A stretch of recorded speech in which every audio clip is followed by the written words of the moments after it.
channel YouTube Mas dan Ember.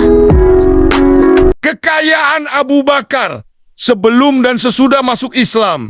Dalam menjalankan dakwah, Abu Bakar tidak hanya berbicara saja dengan kawan-kawannya dan meyakinkan mereka. Abu Bakar juga menghibur kaum duafa dan orang-orang miskin yang disiksa dan dianiaya oleh musuh-musuh. Islam tidak hanya dengan kedamaian jiwanya, dengan sifatnya yang lemah, lembut, tetapi ia menyantuni mereka dengan hartanya.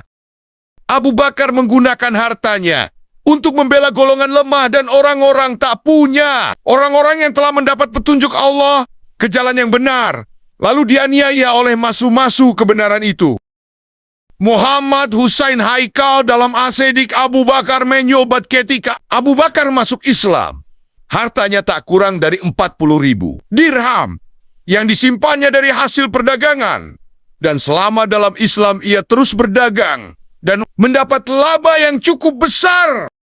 Tetapi setelah hijrah ke Madinah, 10 tahun kemudian, hartanya itu tinggal 5.000 dirham. Semua harta Abu Bakar dihabiskan untuk kepentingan dakwah, mengajak orang ke jalan Allah, dan demi agama dan Rasul-Nya. Kekayaannya itu digunakan untuk menebus orang-orang lemah dan budak-budak yang masuk Islam, yang oleh majikannya disiksa dengan berbagai cara. Tak lain hanya karena mereka masuk Islam.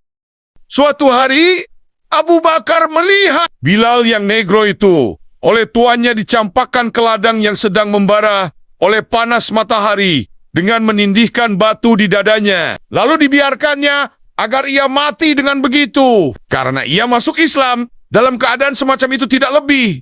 Bilal hanya mengulang-ulang kata-kata, Ahad, Ahad. Ketika itulah ia dibeli oleh Abu Bakar kemudian dibebaskan. Begitu juga Amir bin Fuhairah oleh Abu Bakar. Ditebus dan ditugaskan menggembalakan kambingnya. Tidak sedikit budak-budak itu disiksa. Laki-laki dan perempuan oleh Abu Bakar dibeli, lalu dibebaskan. Tetapi Abu Bakar sendiri pun tidak bebas dari gangguan kaum kafir. Quraisy sama halnya dengan Nabi Muhammad sendiri yang juga tidak lepas dari gangguan itu. Dengan kedudukannya yang sudah demikian rupa di kalangan kaumnya, serta perlindungan Banu Hashim kepadanya. Setiap Abu Bakar melihat Nabi Muhammad diganggu oleh Quraisy, ia selalu siap membelanya dan mempertaruhkan nyawanya untuk melindunginya. Ibnu Hisham menceritakan bahwa perlakuan yang paling jahat dilakukan Quraisy terhadap Rasulullah ialah setelah agama dan dewa-dewa mereka dicela. Suatu hari mereka berkumpul di Hir, dan satu sama lain mereka berkata, kalian mengatakan apa yang didengarnya dari kalian, dan apa yang kalian dengar tentang dia. Dia memperlihatkan kepadamu apa yang tak kamu sukai, lalu kamu tinggalkan dia. Sementara mereka dalam keadaan serupa itu, tiba-tiba datang Rasulullah SAW. Sekaligus ia diserbu bersama-sama oleh mereka dan mengepungnya. Seraya berkata, engkau yang berkata begini dan begini maksudnya, yang mencela berhala-berhala dan kepercayaan mereka. Maka Rasulullah SAW pun menjawab, ya, memang aku yang mengatakan. Salah seorang di antara mereka langsung menarik bajunya. Abu Bakar sambil menangis menghalanginya seraya berkata, kamu mau membunuh orang yang mengatakan hanya Allah Tuhanku. Mereka kemudian bubar. Itulah yang kita lihat, perbuatan Quraisy yang luar biasa kepadanya. Tetapi peristiwa ini belum seberapa dibandingkan dengan peristiwa-peristiwa lain yang benar-benar memperlihatkan keteguhan iman Abu Bakar kepada Nabi Muhammad dan risalahnya itu sedikit pun tak pernah goyah. Dan iman itu jugalah yang membuat tidak sedikit kalangan orientalis tidak jadi melemparkan tuduhan kepada Nabi seperti yang biasa dilakukan oleh mereka yang suka berlebih-lebihan.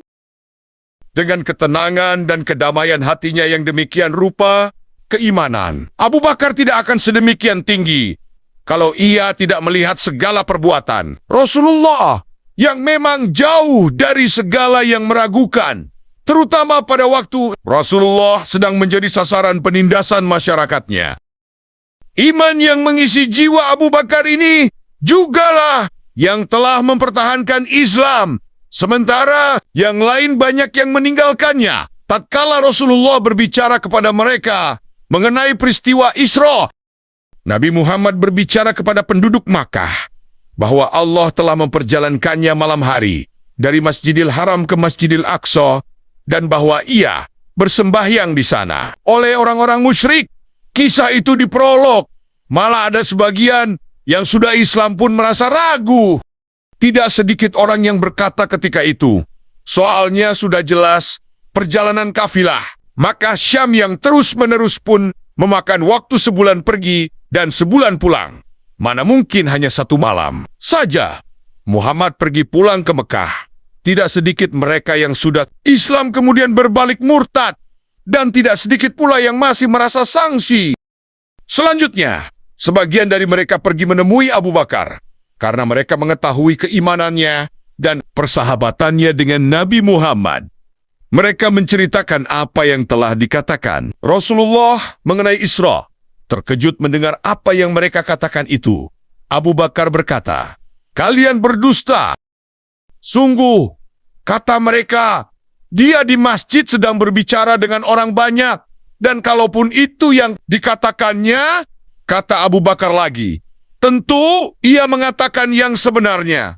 Dia mengatakan kepadaku bahwa ada berita dari Tuhan, dari langit ke bumi, pada waktu malam atau siang. Aku percaya, ini lebih lagi dari yang kamu herankan."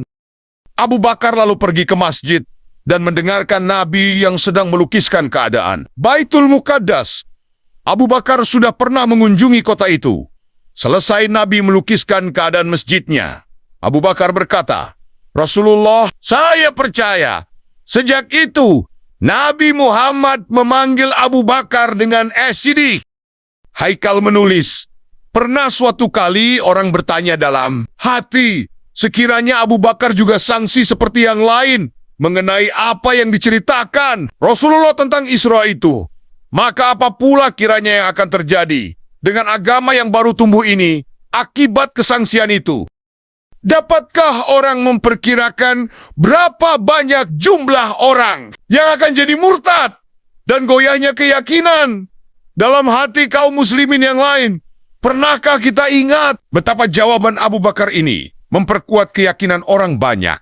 Dan betapa pula ketika itu ia telah memperkuat kedudukan Islam.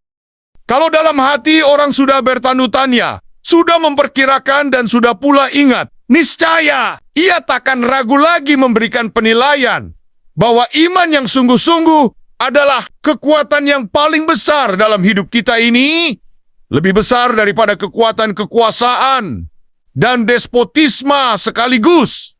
Ujar Hekel.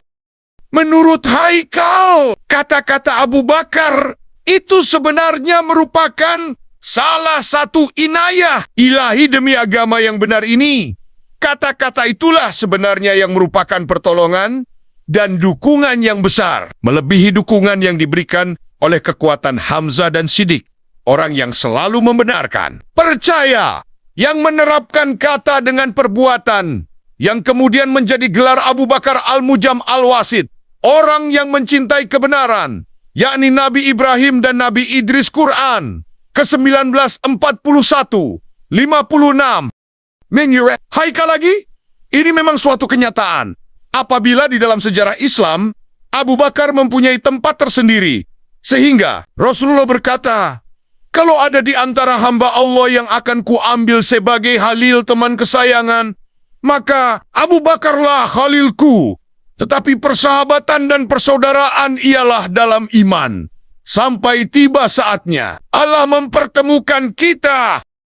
Kata-kata Abu Bakar mengenai Isra itu menunjukkan pemahamannya yang dalam tentang wahyu dan risalah yang tidak dapat ditangkap oleh kebanyakan orang. Disinilah pula Allah telah memperlihatkan kebijakannya tatkala Rasulullah memilih seorang teman dekatnya saat ia dipilih oleh Allah menjadi rasulnya untuk menyampaikan risalahnya kepada umat manusia. Itulah pula bukti yang kuat bahwa kata yang baik seperti pohon yang baik, akarnya tertanam kukuh dan cabangnya menjulang ke langit.